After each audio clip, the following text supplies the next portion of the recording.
Las tensiones comerciales entre la Unión Europea y China van en aumento, luego de que el bloque confirmó un grupo de aranceles adicionales a los vehículos eléctricos importados desde el gigante asiático. Beijing anunció una investigación antisubsidios sobre productos lácteos provenientes de Europa. ¿Cuáles serían las consecuencias de una guerra comercial entre ambas potencias? Lo discutimos. Y para ello saludamos y le damos ya la bienvenida a María Lorca, profesora de Economía de la Universidad de Miami y CEO de Infoxirs. María, gracias por estar con nosotros. María, uno escucha estas noticias y piensa que esto es historia repetida. ¿Europa está haciendo con China lo mismo que ya hizo Estados Unidos? ¿Aranceles, denuncias? ¿Cómo lo ves? Bueno, pues mira, la verdad es que podemos decir que sí, ¿no? Porque toda esta situación de la que estamos hablando ahora, pues viene de hace bastante tiempo, concretamente más o menos un año, ¿no?, en el que la Comisión Europea decidió investigar, ¿no?, por la razón por la cual el precio de los coches eléctricos eran tan bajos, ¿no?, y el subsidio que estaban recibiendo, ¿no? Esto lo realizaron ellos a lo que ellos han publicado en su página web, ¿no?, que era ex oficio, porque nadie, digamos, del área de automotriz de la Unión Europea le había pedido que haga esto, ¿no? Entonces, debido a eso, bueno, pues obviamente los chinos han hecho una retaliación y bueno, pues aquí estamos con todo el tema de los productos lácteos, del cerdo, también todo lo que tiene que ver con los licores, también esto fue algo que pasó en mitad del verano, ¿no? Y bueno, lo que sí estamos viendo es que, digamos, que no se están poniendo de acuerdo en la Unión Europea, porque para pasar todos estos subsidios, según la ley europea, tú tienes que hacerlo por una mayoría cualificada, que esos son 15 países, y de momento solamente tenemos 10 de los 27. Lo que sí es curioso, como tú mencionas, es que esto lo hicieron unos días después, ¿no?, de que los Estados Unidos impusieran a China altos castigos, ¿no?, en cuestión de este tipo de vehículos.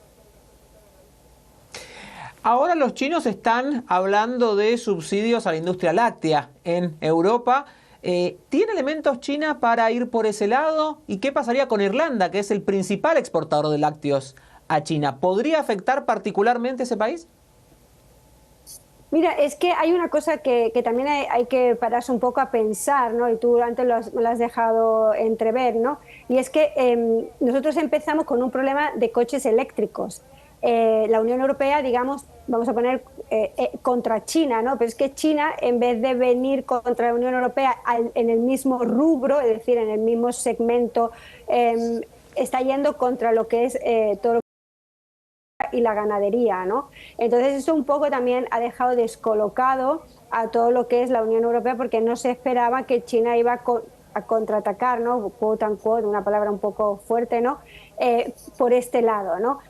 Sí es cierto que esto a quien más daño le va a hacer van a ser a los países productores de agricultura y de ganadería, pero tú también, si te miras aquellos países, por ejemplo España, Irlanda, aquellos países que estaban de acuerdo en este 10-27 que te dije antes, pues son muchos de los países agrícolas que no se sabe por qué decidieron apoyar esta medida antidumping. Sin embargo, Alemania, sin embargo, Suecia no querían oír hablar de estas medidas en contra de China, porque ellos su mayor desarrollo con China es precisamente en todo lo que tiene que ver con la automotriz, ¿no? Entonces es una guerra muy rara, una vez más, en la Unión Europea, y la Unión Europea está muy dividida porque no consiguen esta mayoría cualificada, y bueno, vamos a ver esto por dónde acaba.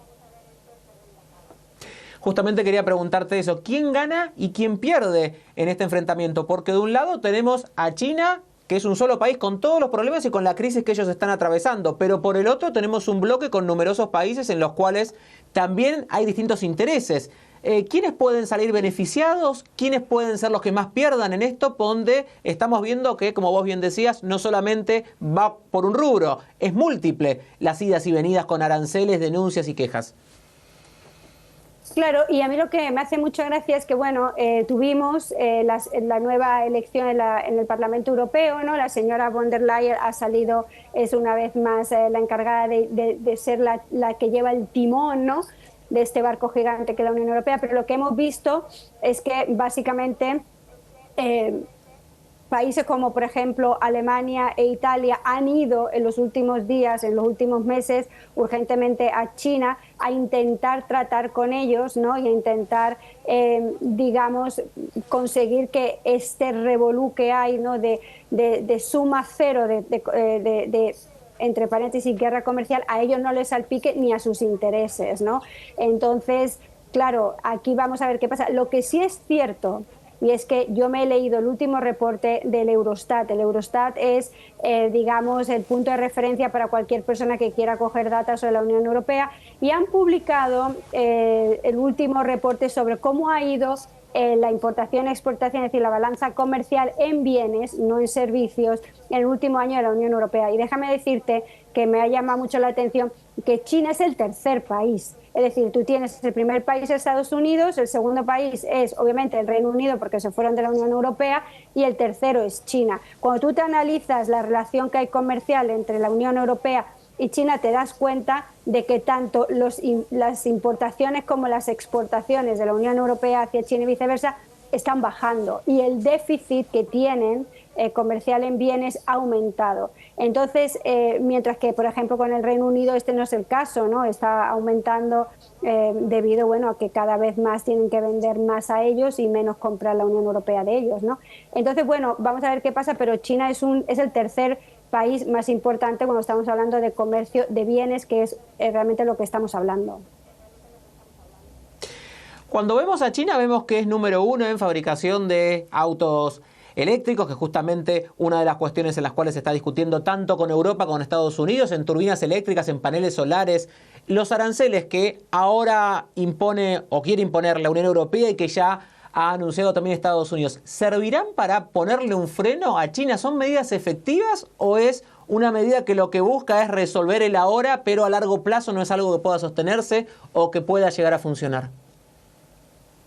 Mira, estos aranceles, cuando tú estudias comercio internacional, pues una de las cosas que se estudian son, es decir, cuando existe una guerra comercial, cómo tú puedes, digamos, parar al enemigo, ¿no? En cierta manera. Bueno, pues esto de aranceles es una de las medidas de comercio internacional que tú puedes implementar, ¿no? Lo que pasa es que es muy curioso porque hubo una reunión del G7 hace también unos meses, y estuvieron tratando, ¿no?, del tema de China, porque una de las cosas que ha hecho la señora von der Leyen, ahora que ha llegado y vuelve a ser, como te digo, la encargada de la Unión Europea, es que ella ha dicho que es muy importante la relación de la Unión Europea con China, obviamente, ¿no? Estamos hablando de 1.4 billones de personas, es decir, un mercado brutal para lo que es la pequeña Europa, en comparación de que no llegan a 300 millones, ¿no? Lo que pasa es que ella está diciendo que este mercado, este trade, ¿no?, el comercio tiene que ser igualitario, o que la misma situación, normas, ¿no?, y tiene que ser equiparable. Entonces, claro, ahí donde está el problema, porque nosotros tenemos que entender que la manera en la que China entiende el comercio es muy diferente a la manera en que cualquier otro país entiende las relaciones comerciales. ¿Por qué? Por la idiosincrasia política y económica del país que es China. Es muy diferente a la idiosincrasia económica y política de un país, de un grupo como es la Unión Europea, ¿no? Entonces ya ahí, para poder nivelar lo que se llama las reglas del juego, ahí ya se tienen que meter en palabras mayores, y ahí ya van a tener que tener otras negociaciones, que es intentar que China entienda el comercio como lo están entendiendo los países europeos, o como lo entiende la Unión Europea, los Estados Unidos, que es muy diferente a como ellos lo entienden y para lo que ellos quieren que el comercio les funcione, porque aquí todo también tiene una función, un propósito y un objetivo. María, por último te pregunto, ¿esta situación puede servir o puede ayudar a otras economías fuera de China, en la Unión Europea o incluso Estados Unidos? Digamos, ¿se pueden abrir nuevos mercados para China? ¿Pueden suplir China lo que no le venda a la Unión Europea con Latinoamérica, Rusia? Y lo mismo con la Unión Europea, lo que no pueda venderle a China por cuestiones de aranceles. ¿Es factible que puedan prescindir al menos parcialmente uno del otro, o van a tener que buscar la manera sí o sí de entenderse porque se necesitan? Bueno, vivimos en un mundo globalizado donde el factor más importante es la competencia, ¿no? Si China no consigue llegar a buen término y a buenas negociaciones con la Unión Europea, porque la Unión Europea no llegan a este puerto, pues obviamente hay otros países, hay otro continente, ahí está todo lo que tiene que ver con los países de Sudamérica que tienen pueden ofrecer incluso mejor garantías al comercio con China. Bueno, eso también tendrán que ver qué condiciones son las que se les imponen, ¿no? Pero, como yo digo, esto, a ver, el comercio desgraciadamente es una suma cero, ¿no? Lo que uno pierde, el otro gana, en cierta manera. Entonces, bueno, siempre van a poder encontrar a alguien que les supla porque ellos tienen un mercado. Oye, cuando estamos hablando de los productos de consumo, de todo lo que tiene que ver con agrícola o de farm, ¿no? de ganadería, es que estamos hablando de 1,4 billones de personas, ¿no? Entonces, imagínate, son una demanda muy potente. Así es, María, como siempre un placer tenerte aquí con nosotros en CNN Dinero. Era María Lorca, profesora de Economía de la Universidad de Miami y CEO de Infoxir. Gracias por haber estado con nosotros. Muchas gracias.